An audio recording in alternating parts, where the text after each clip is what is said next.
Mettre en place un suivi dynamique des ventes sur Excel à partir des données de cette génération expert.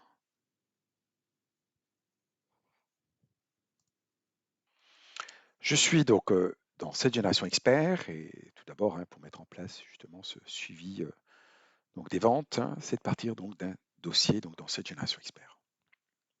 Voilà, donc je suis donc maintenant donc dans les états et précisément sur l'état assistant LE.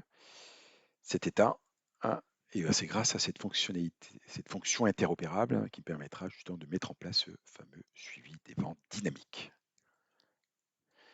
Et grâce à cette fonctionnalité interopérable, ça m'a permis donc d'obtenir le résultat final que j'ai mis en place, que je vais vous expliquer.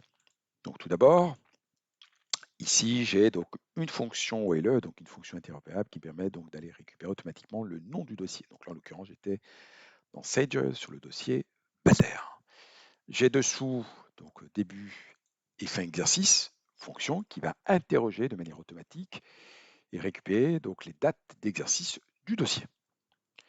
Un peu plus bas, ici, donc en colonne, j'ai donc la fonction Excel mois décalé, qui est en lien avec cette cellule, permettant, comme vous pouvez le voir, d'avoir automatiquement les mois début et les mois fin de manière dynamique aussi. Et un peu plus bas, j'ai les données chiffrées, donc les données qui proviennent notamment de la compta du dossier Balder. Donc là, j'ai le nom du dossier. J'ai ici donc date début et date de fin, donc les cellules font référence à ces deux cases, d'accord. Et là, nous avons 70 où j'ai demandé donc de me récupérer de manière automatique donc les mouvements donc de la racine des comptes 70. Donc j'aurais pu demander, comme vous pouvez le voir, des fourchettes, un compte. Donc voilà, donc j'ai plusieurs possibilités. Et j'obtiens, bien entendu, à l'écran le résultat en temps réel. Donc voilà, donc les bénéfices de ces fonctions interopérables qui me permettent donc de récupérer automatiquement les données donc, du dossier localisé donc, dans cette génération expert. Alors, pour montrer à quel point on est sur un tableau dynamique, donc là, je vais changer, passer sur un autre exercice, notamment donc 2022. Donc là, on voit bien que ça bouge. Donc, voilà, donc on a donc à travers notamment ces fonctionnalités, donc humaniser quelque part ce tableau. Donc je vais revenir en arrière.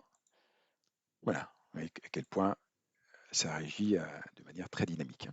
Alors, pour pousser encore un peu plus donc l'exemple, notamment cette notion de dynamique, c'est, comme vous pouvez le voir ici, au mois de novembre, je n'ai pas de vente. Eh bien, ce que je vous propose, c'est de passer une écriture donc, de vente donc, dans la compta, donc dossier Balder, donc dans cette génération expert, et de voir le résultat donc, dans le tableau Excel Wheel.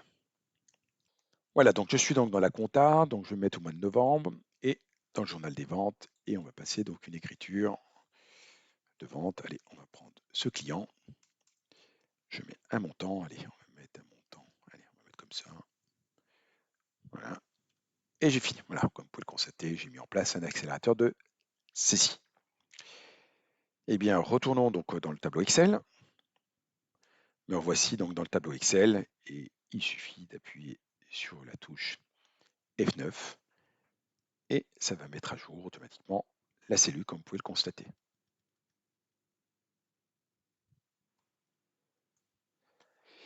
Quel est le potentiel d'interopérabilité entre cette génération expert et Excel? Eh bien, grâce à ces fonctions interopérables et fonctions LE, je vais pouvoir récupérer de manière dynamique les données donc, du dossier permanent. Les formes juridiques, les adresses, les régimes fiscaux, les SIE, donc, tous les champs donc, qui sont présents donc, dans le DP, qui me permettrait, par exemple, de mettre en place des emailing, par exemple. Les données de la compta, on a vu à travers un exemple avec la récupération automatique du mouvement des ventes, mais je pourrais aussi mettre en place des tableaux LE dans lesquels j'aurai les soldes comptables, les données analytiques ou d'autres informations.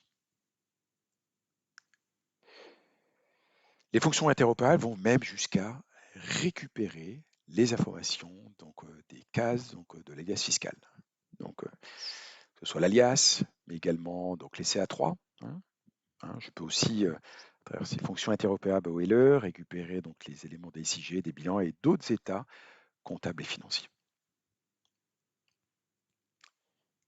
Et bien entendu, les données du module investissement et financement. Donc, je peux, dans un tableau Excel, récupérer les éléments des IMO, des emprunts, des leasings ou des locations. Vous souhaitez maîtriser ces sujets d'interopérabilité entre cette génération expert et Excel?